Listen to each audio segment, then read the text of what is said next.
সচিবালয়ে তথ্য অধিদপ্তরের সম্মেলন কক্ষে সমসাময়িক বিষয় নিয়ে প্রেস ব্রিফিং করছেন প্রধানমন্ত্রীর তথ্য ও সম্প্রচার উপদেষ্টা ডাক্তার জাহিদুর রহমান। সরাসরি যুক্ত হচ্ছে সেখানে।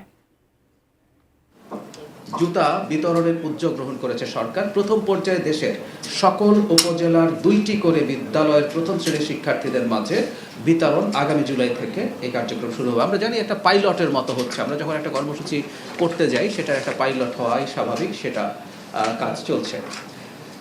জ্বালানি মন্ত্রণালয়ে খুব বিস্তারিত কিছু তথ্য আছে, আপনারা তো এগুলো পেয়ে যাবেন, কিন্তু আমি এগুলো আর খুব বেশি রিড আউট করছি না, কারণ সোফার জ্বালানি গত সপ্তাহে আমরা বলেছি জ্বালানি খুব মেজর সংকট আসলে ছিল না।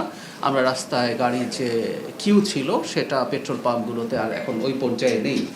সো তারপর আমরা ওই ফুয়েল পাস সহ অন্যান্য পদক্ষেপ চালিয়ে যাচ্ছি, কারণ যে কোনো সময় মধ্যপ্রাচ্য খুবই অস্থিতিশীল অবস্থায় রয়েছে, যে কোনো সময় সংকট তৈরি হতে পারে। এবং আমরা যেটা বলছি যে দেশের মধ্যে এক ধরনের প্যানিক তৈরি হয়, প্যানিক তৈরি হলে পরিস্থিতি আবার খারাপ হওয়ার সম্ভাবনা আমরা উড়িয়ে দেই না।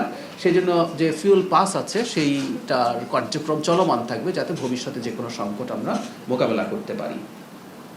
জ্বালানি মজুদ 2 মেতে diesel 2,34,965 metric ton, octane 34,734 metric ton, petrol 19,306 metric ton, furnace oil 27,302 metric ton, jet fuel 32,831 metric ton.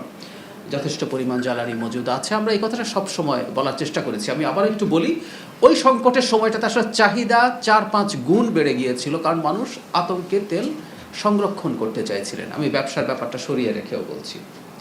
বিদ্যুৎ বিভাগ 28 এপ্রিল থেকে 4 মে অবধি দেশের কোথাও লোডশেডিং করতে হয়নি।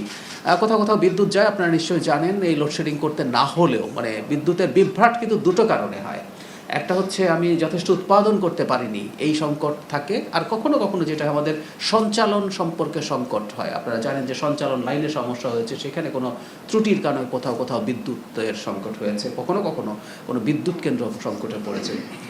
তবে আমরা এটুকু আবার একটু জনগণের উদ্দেশ্যে জানিয়ে রাখতে চাই, এটাও ইনফ্যাক্ট পুরো কৃতিত্ব আমরা সরকারের দিক থেকে না নিয়ে বলতে চাই যে এই সময়টা যথেষ্ট বৃষ্টি হয়েছে, ঠান্ডা আবহাওয়ার কারণে এই সংকটটা আমরা ফেস করিনি। কিন্তু সম্ভাবনা আমরা উড়িয়ে দেই না, আবার অনেক বেশি গরম পড়লে কিছুটা লোডশেডিং করা লাগতে পারে। কারণ হচ্ছে মধ্যপ্রাচ্য সংকটের কারণে বিদ্যুৎ উৎপাদনেও আমাদের চাপ তৈরি হয়েছে। জ্বালানি সংকট, আমরা প্রচুর তরল জ্বালানির কথা বলি, ওইটাও তরল এলএনজি, কিন্তু এটা পরবর্তীতে গ্যাস হয়। আমাদের যেহেতু এলএনজি নির্ভর বিদ্যুৎ কেন্দ্র অনেক বেশি আছে, এটা